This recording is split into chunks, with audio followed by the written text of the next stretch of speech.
What's up, YouTube? This is Runon3 back with another episode of Neo Scavenger. Now, between this time and last time, I read the wiki on Neo Scavenger Extended, and I did a little bit of practicing. Also, I fixed the mouse issue, or hopefully I did. So let's start a new game. I'm gonna take these same plus Insomniac as last time. And again, medic, hacking, lockpicking. Mechanic. A lot of recipes require mechanic in the mod, so that's why I'm taking that.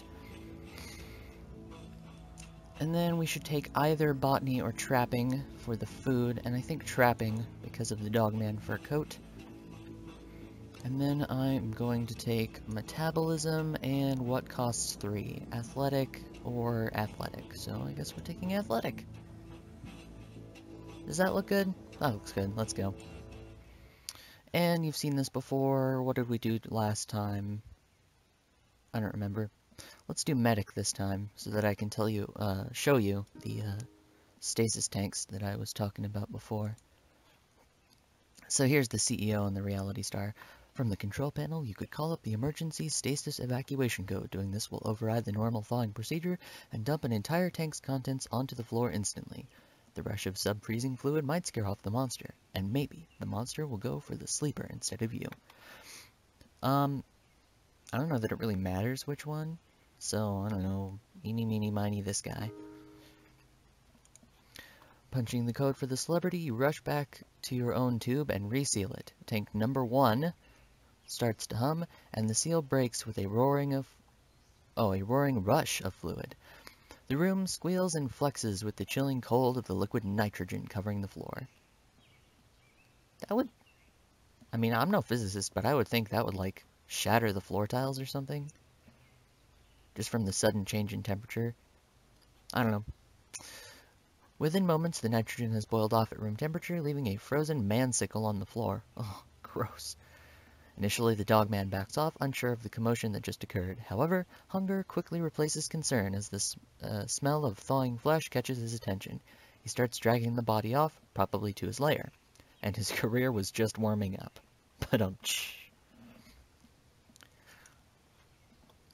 Alright, so if we search the console for records, yeah, tank number 1. So this top one is what I was gesticulating to last time. Anton Blubber, the reality show star, which means that this guy must be the CEO.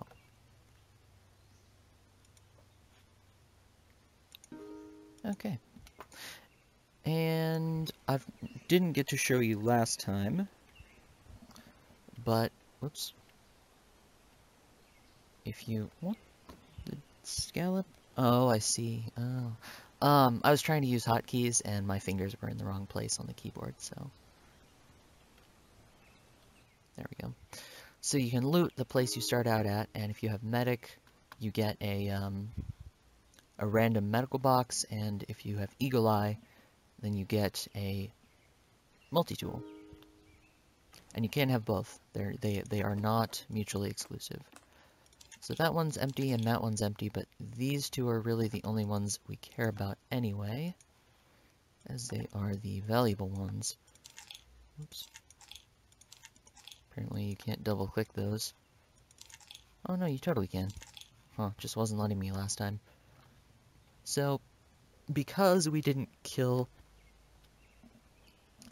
because we didn't kill the dogman, we're going to have a rather tough time in the beginning, especially where you see over here where it's as cold as it is. As far as I can tell, this always looks the same. There's always 2 forests here, or 1 forest here and 1 forest here. And then a suburban place and these 3 grass tiles. Everything else is random though, except for the fact that there will be certain event locations. So let's go here. I've already read that. Talked about the flying things. Oh, these are the flying things that I was talking about before. and they never, or maybe does it say blah blah blah blah blah? Oh, I guess it doesn't say anything in there. Or I'm just missing it, which is entirely possible. Ooh, a potato. And you've seen this before, so I'm just kind of... Or have you? Did I get to loot before?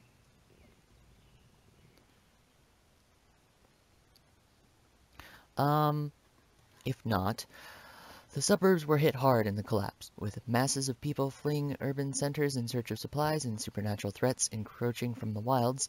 The suburbs became the front lines in a war for survival. Still, houses like these are so numerous that some have been entirely missed by scavengers, and they tend to be less likely to fall over than the bigger buildings in urban centers. I definitely didn't get to show you. Well, I will make sure to read in the future without skipping by. That was my bad. And we have one more. That was a locked shed, and there's no tools here. Now, I always destroy these recipe scraps because I never know. It's never really made clear whether the NPCs will craft or not. And if they can, that means that they have crafting list recipes that they learn. Although, that being said, the memory allocation for all of that would be crazy. So maybe I should just leave these. I'm gonna leave them. And let's, I don't know, move this way, I guess. Player is shivering. Now you see how I'm shivering? That means that I'm about to get hypothermia because it's cold outside and I'm wearing nothing but one of those plastic hospital gowns. So I don't know, I guess my butt's just wiggling in the breeze. And I have moderate hypothermia, which is just wonderful, you guys. It's so great. Hey, we found some things. Nothing useful, though. Life's a beach and then you die of smallpox. Charleston's health authority said Tuesday it is investigating 12 new smallpox cases, including one that has been linked to an emergency landing of a private watercraft in the Atlantic. A number of the reported cases involve visitors to the South Carolina beaches. Dr. Sunil? Dr. Sunil Reddy, senior medical officer at South Carolina Health Department, has ordered a general curfew of all beaches in the area until an investigation into the cause can be conducted. Now, these newspapers are one of the primary ways of getting story. The backstory of the kind of world that we, Philip Kindred, exist in. Or I, Philip Kindred? We. I think we're a we. Since I'm on the internet now. Oh, crap.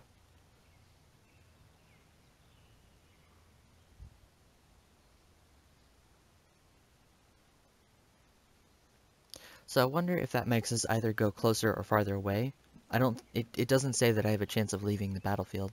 So I'm gonna take cover. And then search.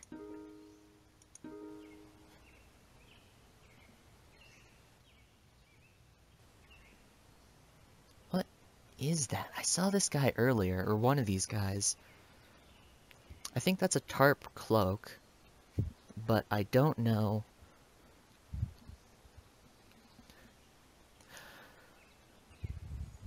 In case you were wondering, there's a lot of faction items that people wear, and it's early enough that I think that the tarp cloak is a faction item, but I don't know. So, we didn't find anything here, and I don't want to attack that guy.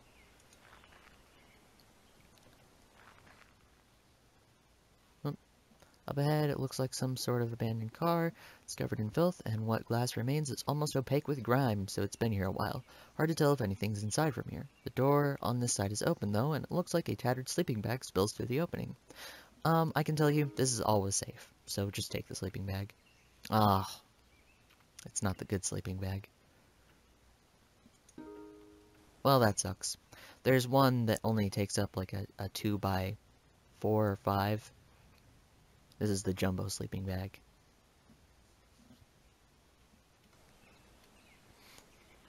And it is not as good.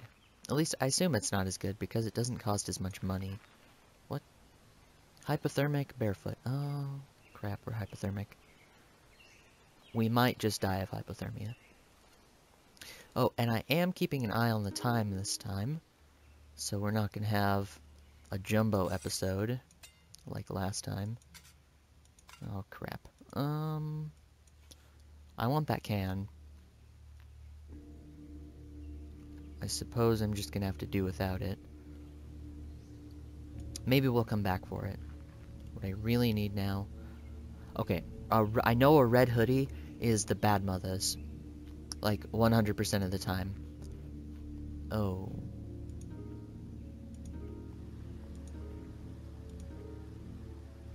Okay, we're just gonna have to...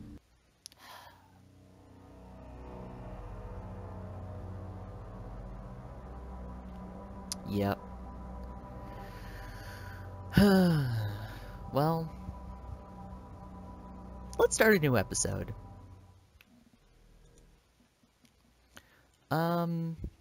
I'm not gonna take asthmatic this time. Oh, and I'm taking insomniac to actually make this less bad. Just FYI. So... I'm gonna leave off metabolism. Lockpicking, hacking... Let's take strong. Here, let's take melee so we don't just die.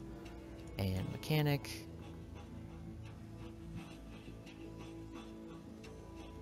And I like medic so much, but it's just not been useful in a long time. Because we don't survive that far, so I think short-term survival is more important, so... Less fatigue per move, it can run away faster, that's good. And we have 3 points left. Maybe I will... Metabolism tracking. Well, what else costs 3? Nothing. More things need to... Is there only lockpicking and athletic? Oh, mechanic. There's already 3 that cost 3, so... that sucks. Did we take trapping? I don't think we did. Crap. So, here's the common maintenance override code. Using a common maintenance override code, you switch the door controls into maintenance mode, forcing the door closed and locked. The creature howls madly, slams into the door, and rams it a few times before its muffled sounds recede again.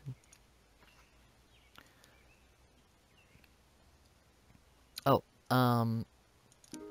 so the tracks that it talk about, there's a set of tracks that go to number 5, and then to the terminal, and then out. And I'm thinking that's what these markings are. The ones that these are talking about.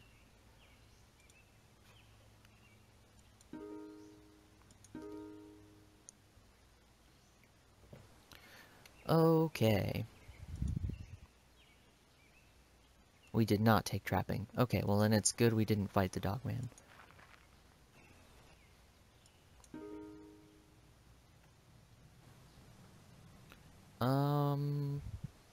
I want to see if I can't get to Zomzoms. That's an event location to the north. And we were almost there last time. I think it was probably on the map last time. We already have moderate hypothermia. This is great. It's going so much better than last time. Are you... Up ahead it looks like there's some sort of abandoned car. It's covered in filth. Oh, it's the sleeping bag. Look for signs of activity, I guess. There was definitely a lot going on here at one point. Vandalism alone is a testament to that. But you see little to suggest this vehicle was recently occupied. Looking at the sleeping bag, you'd wager from its orientation somebody crawled out of it, or maybe they were dragged. On a hunch, you search in the direction of the mouth of the sleeping bag indicates. Debris and weeds have covered most signs of the trail. However, a short way off, you notice it, the remains of a body. Most of it has been picked clean over years of decay, ruining any clothes it may have worn. However, it looks like a boot fell off along the way, which is great. So we're going to take the boot and... Oh, it's the good sleeping bag. Things are looking up, you guys. We have a boot and a sleeping bag. Oh, would you just put it on? Thank you. A left boot? A backpack. That would mean so much more if... Is this bigger than the backpack? No? Well, then I think I'm just going to leave it.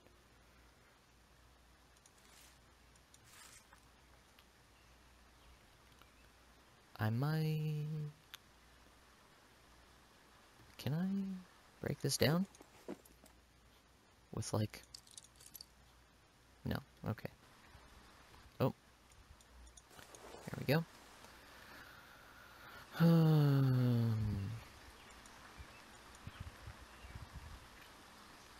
This might be... Nope, okay. That's fine. It's still worth stopping. We're gonna die of hypothermia. I think if we run... Player's running, moving faster, but also fatiguing faster. Player also leaves more track and cannot track as well.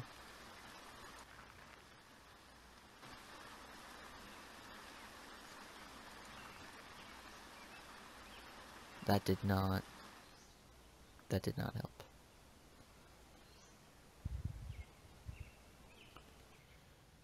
Oh, wait, I want to show you, before I die, because it looks like I'm gonna die. Unless I can... No. Alright, let's show you Zomzoms. As the source of the distant sounds finally comes into view, you stop in your tracks, unsure whether it's safe to continue. Ahead, you see a titanic warehouse, like one of those distribution centers from before the apocalypse. There is a dull roar of ethanol generators, combined with the occasional rev of unsuppressed exhaust from off-road vehicles. Figures seem to be milling around a low extension on the right, and the occasional ATV arrives or departs without fanfare. You don't think you've been spotted yet, this far out, though with all the activity it's hard to tell.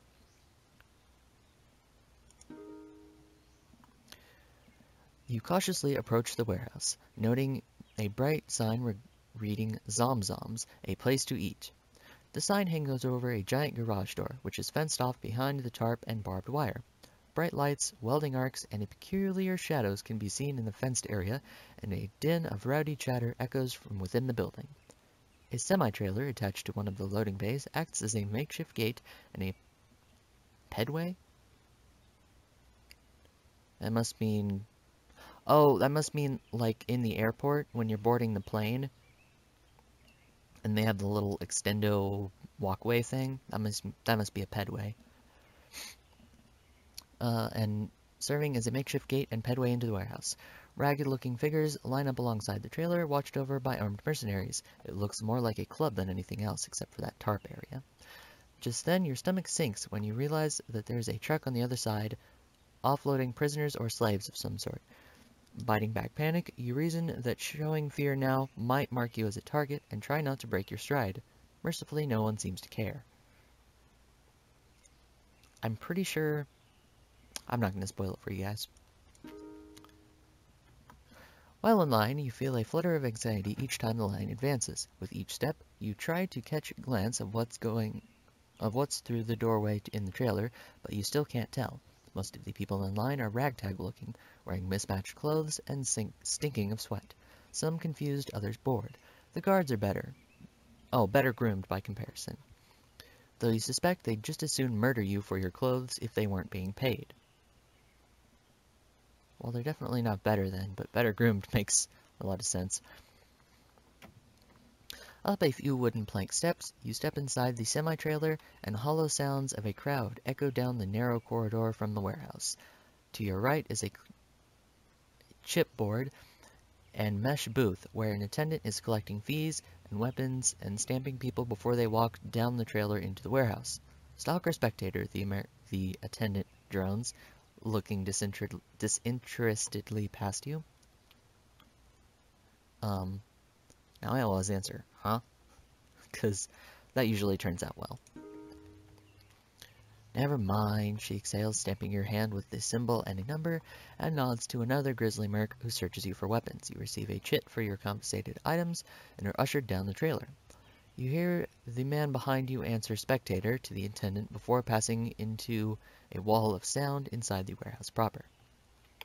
Inside, it's 1 part super club, 1 part gladiator pit. A wall of sound assaults your ears as you cross the threshold, part human cacophony, part generator exhaust, mostly frenetic industrial music, and the smell of food and smoke. You can't hear it over the noise, but you can feel your stomach rumble at the smell of sweet barbecue. The cavernous warehouse is dominated by a dirt-floored arena with high mesh walls.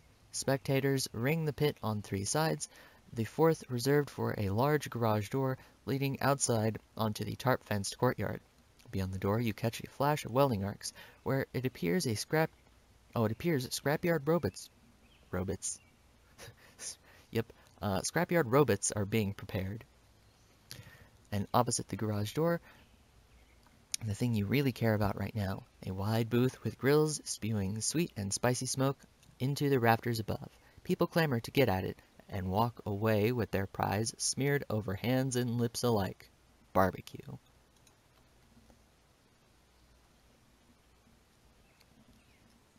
You wade through dirty patrons intent on manhandling some ribs or beans and rice or whatever it is they've got cooking over there. Who knows how long you've been in cryo, how long it is since you've had a hot meal. Pressing your way through this final wall of hungry patrons, you get an elbow on the counter and desperately try to make eye contact with one of the servers. A few eternal minutes later, one of the apron-clad food slingers glances at you, and you nod like an excited dog. He reaches into a smoker box, withdraws a loaded skewer, and places it in your hand. Sweet, succulent barbecue. Savoring it at first, you start to grow paranoid that it'll be snatched from your hands, and you bear down on it with renewed fervor, huddling with it against your lips as you absently walk away from the grill. This meat. It's good, like fully developed veal, not young, but not yet beef.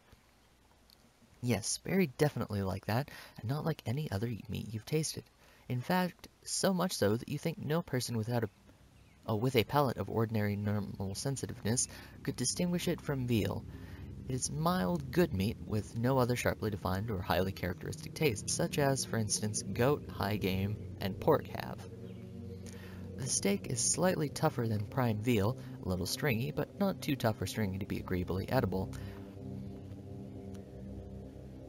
The roast is tender and in color, texture, smell, as well as taste, strengthens your certainty that of all meats you habitually know, veal is the one meat to which this meat is accurately comparable. Comparable? Comparable. Just then, an announcer pipes up. With that same oscillating voice every strip club DJ seems to have, he starts hyping the crowd. "Can you count suckers?" he shouts.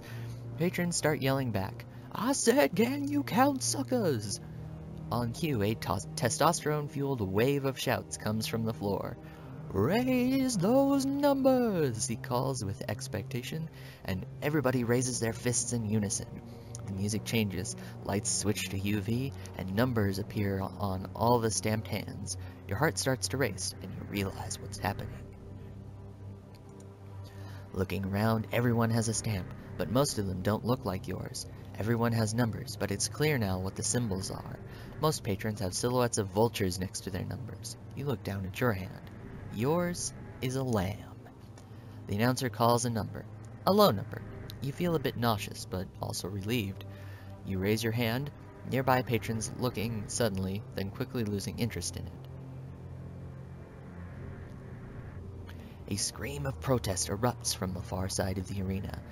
Everyone nearby looks across, where a commotion is starting. A man is hoisted into the air, like a crowd surfer at a concert, and propelled into the arena gate. Patrons claw the remainder of his barbecue from his flailing hands, fighting over it like dogs. Guards wrangle the struggling man and toss him onto the dirt floor in the arena's gate is sealed behind him. In the arena, as the gate is sealed behind him. The winner is a filthy, weak, and confused-looking human. As he clambers to his feet, a clacking and squealing sound crescendos from the opposite side of the arena. Cheers start erupting throughout the warehouse as the source of the noise rolls into the arena through the garage door. The bot is little more than a heavy, treaded ring of barbed spikes. A haphazardly hung LED ticker sits atop its mass, flickering the words "Morning Star," confirming your suspicions as to its nature. Without pausing, the bot starts closing in on the human who, to his credit, has given up rattling at the gate and is now facing the more immediate danger. He starts circling left, leading the bot to one side of the pit, then dashes right as fast as he can, bypassing the bot. The move buys him a few seconds. Excuse me. The move buys him a few seconds as the bot spins in place on its treads, but he ends up in the same situation on the reverse side of the arena. This continues for a few laps, with the human visibly wearing down. Perhaps realizing his error, he switches tactics and leads the robot towards a support column and allows it to get close before ducking around behind it. The bot starts turning in place, but then the tread gets hooked on the pillar, and for a moment it appears to be stuck. You can sense the tingle of hope in the man as he watches the bot rock to and fro for several seconds. However, the bot's rocking eventually frees it, and it turns to face him again. Crestfallen, the man returns to his original strategy of dodging the robot like a bullfighter, ever more slowly each pass. It doesn't take long for the robot to wear down its already weakened prey, and it scores its first hit, trampling his leg under treads. Oh jeez. The man's cry of pain is lost in a wave of cheering from the crowd as the robot backs up. The man hardly has time to limp before it rams him again, this time following through and impaling him against the wall. Drunk with bloodlust, the crowd is now screaming as the robot backs away once more from the stumbling, bleeding man.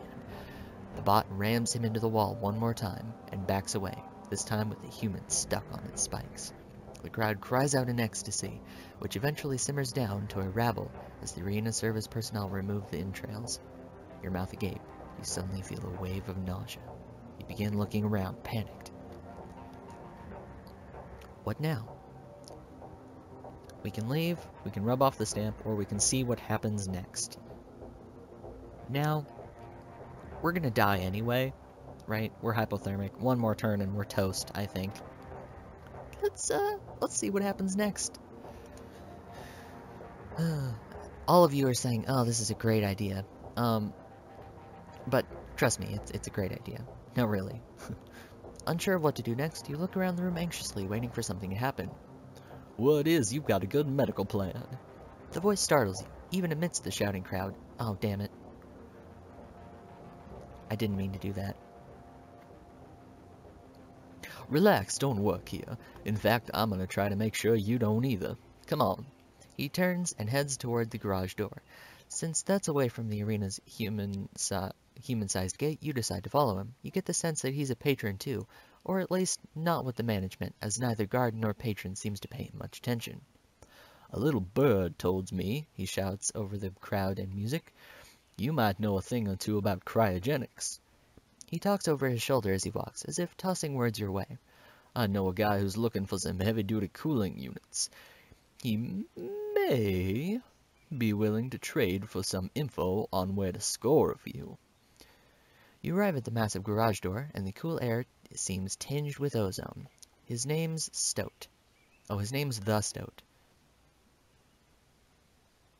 Oh, his name's The Stoat. Come on, dude, I'll introduce you. Out in the robot prep yard, mechanics are tending to their creations. Your companion stops alongside a small robot reminiscent of a farm combine. You shudder to think what it does to a human with all those blades, but then something inside moves. Crawling out of the feeder house behind the blades is a mechanic, who looks around and, satisfied, waves another out. The second looks more like one of those patrons than mechanic. Shaved and scarred. Oh, starved and scarred. The pair skulk along the fence line and disappear out of sight. Fur coat guy turns back to you with a proud yet devious grin on his face. The Stoat is pleased to make your acquaintance. Now, about that medical plan. He suggestively taps his wrist. About that trade. Ooh, a counter offer, Stoat says, stroking his chin. Okay, tell you what. He snaps into action. I got a thing, some place that needs certain items liberated. He makes air quotes. You trade the bracelet, I'll let you in on the haul. Here's what's up. Camp Grayling, you heard of it, right? Big old military base somewhere in Michigan? No? Guess you have to be in certain circles. He flicks something invisible from his coat.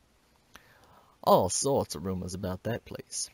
The one thing that's for sure, it's full of tech and no one to tinker with it. Meanwhile, he knocks the combine bot, producing a hollow ring. Sucks, right? Your part is simple. He places a hand on your shoulder. Maybe you've seen a bot around here. Tall, tin fella, 6 legs, mauling some guy. That's the one. Well, wherever he came from, there's gotta be more. And if I'm doing things with this farm machinery, if I'm doing this with farm machinery, imagine what I could do with old spidery maulers. He pantomimes an explosion while puffing up his cheeks. But the stoat waves a finger at nothing. I don't expect you to pilot these babies out of there. What I need you to do is get inside the base and bring back everything you can find on them. Schematics, blueprints, test data, the more the better. But be warned, it's a death machine nest. You think these are brutal? Stoat gestures around the prep yard. Drunk, angry teenagers compared to trained assassins. In return, he says, scratching his chin, I'm thinking the power structure will be shifting a bit around here, and the new one will be of the IOU variety. He points at your chest. So, a deal of a lifetime, dude. Alright, that sounds like a pretty good deal.